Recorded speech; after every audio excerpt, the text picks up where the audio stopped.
Kami dari Fakultas Ekonomi Prodi Manajemen Universitas Jabal Ghafur ingin mempresentasikan hasil tugas kelompok kami yang berjudul Telekomunikasi, Internet, dan Teknologi Nirkabel. Sebelumnya, perkenalkan terlebih dahulu anggota kelompok kami. Saya Mastura. Nama saya Fadil Syakur. Saya Zikra Hayati. Untuk penjelasan materi yang pertama akan dijelaskan oleh Mastura. Jaringan dan tren komunikasi. Perusahaan pada masa lalu hanya menggunakan dua jenis jaringan, yaitu jaringan seluler dan jaringan komputer.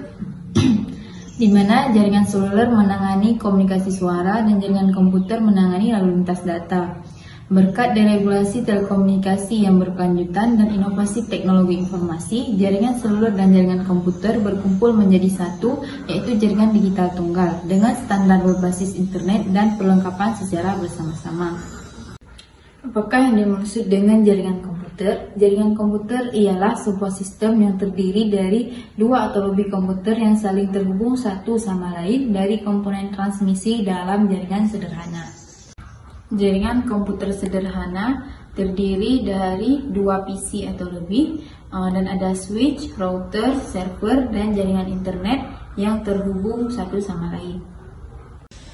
Jaringan komputer di perusahaan besar berbeda dengan jaringan komputer sederhana, di mana jaringan komputer di perusahaan besar lebih kompleks, yaitu terdiri dari ponsel atau smartphone sebagai penyedia layanan telepon, dan juga ada situs web perusahaan intranet dan extranet, ada server, dan juga ada local area network perusahaan yang sebagai penyedia layanan internet, dan juga ada jaringan mobile wifi yang semuanya tersebut terhubung dengan internet. 3 kunci utama dalam teknologi jaringan digital. Untuk menghubungkan suatu komputer dengan jaringan digital dan internet masa kini didasarkan pada 3 kunci teknologi utama. Yang pertama yaitu komputasi klien atau server. Nah, komputasi klien atau server merupakan suatu model komputasi terdistribusi di mana beberapa daya pemrosesan terletak contohnya pada komputer, laptop, desktop, dan perangkat genggam. 2. Paket switching. Paket switching yaitu metode pemotongan pesan digital ke dalam bagian yang disebut dengan paket.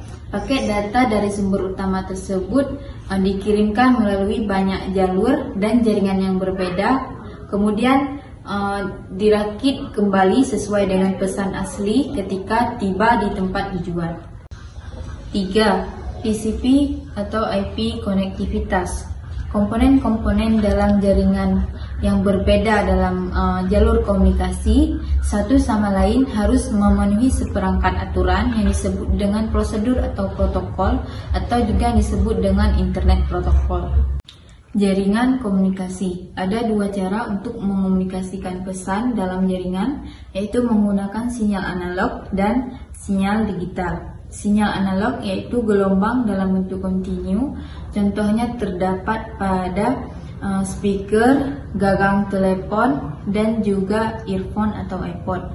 Sedangkan sinyal digital yaitu gelombang dalam bentuk discrete linear, di mana komputer menggunakan sinyal digital dan memerlukan modem untuk mengubah sinyal digital menjadi sinyal analog, contohnya pada telepon dan juga saluran kabel.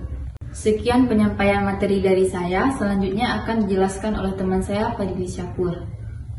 Saya akan melanjutkan presentasi yang dipaparkan oleh kawan saya tadi yang bernama Mastura, Fakultas Ekonomi Prodi Manajemen Universitas Jabal Ghafur. Saya akan melanjutkan presentasi yaitu jenis-jenis jaringan. Jenis-jenis jaringan ada 4. Yang pertama, jaringan area lokal. Yang kedua, jaringan area kampus. Yang ketiga, jaringan metropolitan. Yang keempat, jaringan area luas. Jaringan area lokal mencakup wilayahnya 500 meter. Contohnya, wifi yang dipakai di warung kopi di sekitar kita. Jaringan area kampus mencakup wilayahnya 1000 meter. Contohnya, wifi yang dipakai dalam satu perusahaan atau satu kampus. Jaringan area metropolitan mencakup wilayahnya satu kota.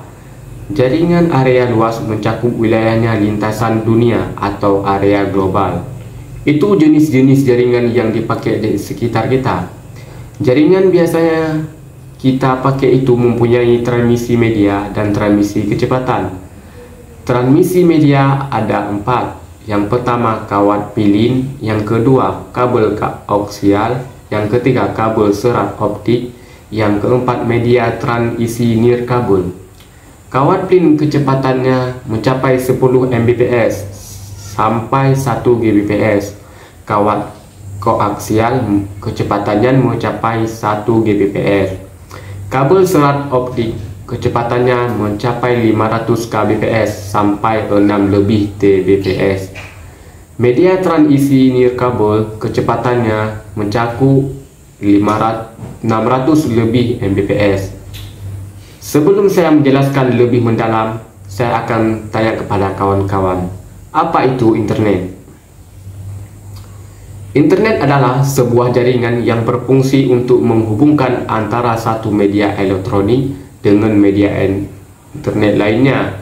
Internet juga merupakan implementasi terbesar dari komputasi clean atau silver dan internet working di dunia.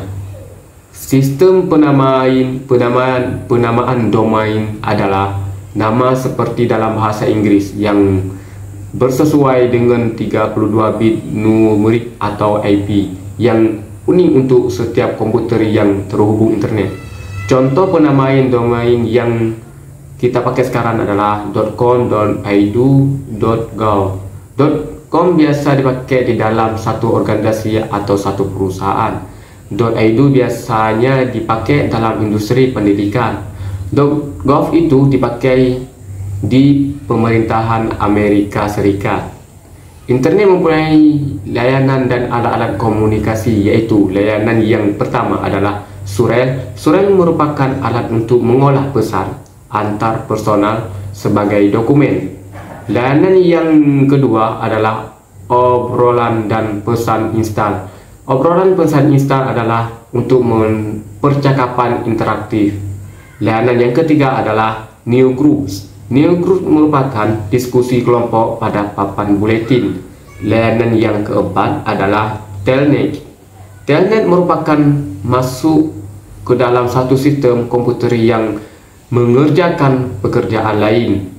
Layanan yang kelima adalah File Transfer Protocol atau disebut FTP. File Transfer Protocol atau FTP layanannya untuk mengirim file dalam satu komputer ke komputer lainnya. Layanan yang keenam adalah World Wide Web. World Wide Web melayani untuk mengambil informat atau menampilkan informasi menggunakan penghubung hypertext. Layanan yang ketujuh yaitu Voice over IP. Voice over IP adalah layanan yang memberikan informasi suara dalam bentuk digital menggunakan sambungan paket dan menghindari biaya yang dibebankan oleh jaringan telepon lokal dan jarak jauh.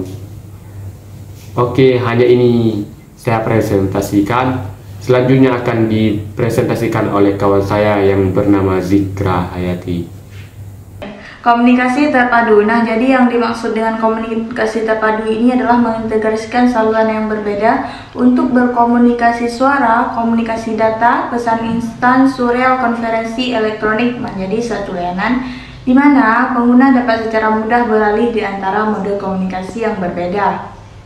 Jaringan pribadi virtual atau VPN. Nah, jadi yang merupakan jaringan pribadi virtual atau VPN ini adalah jaringan pribadi yang aman dan terenkripsi yang telah dikonfigurasikan ke dalam jaringan publik untuk mengambil manfaat dari skala ekonomi dan fasilitas manajemen jaringan yang besar, seperti internet. Selanjutnya ada web. Web merupakan jaringan yang paling populer. Web juga merupakan sistem dengan standar yang telah diterima secara universal untuk menyimpan, mengambil, memformat, dan menampilkan informasi menggunakan arsitektur client atau server. Beberapa komponen web, yaitu yang pertama ada hypertext dan web server. Dalam mencari informasi di laman web meliputi beberapa komponen. Yang pertama yaitu ada mesin pencari, pencarian mobile, search engine marketing, social search, semantic search, dan yang keenam intelligent against shopping bots. Selanjutnya ada revolusi nirkabel. Dalam revolusi nirkabel ini ada yang pertama sistem seluler. Sistem seluler adalah suatu sistem komunikasi yang dapat memberikan layanan telekomunikasi baik data, voice maupun video, di mana akses pelanggannya dapat dilakukan secara bergerak. Yang kedua ada jaringan komputer nirkabel dan akses internet. Beberapa contoh dari jaringan komputer nirkabel dan akses internet ini seperti Bluetooth, Wi-Fi, dan akses internet, dan WiMAX.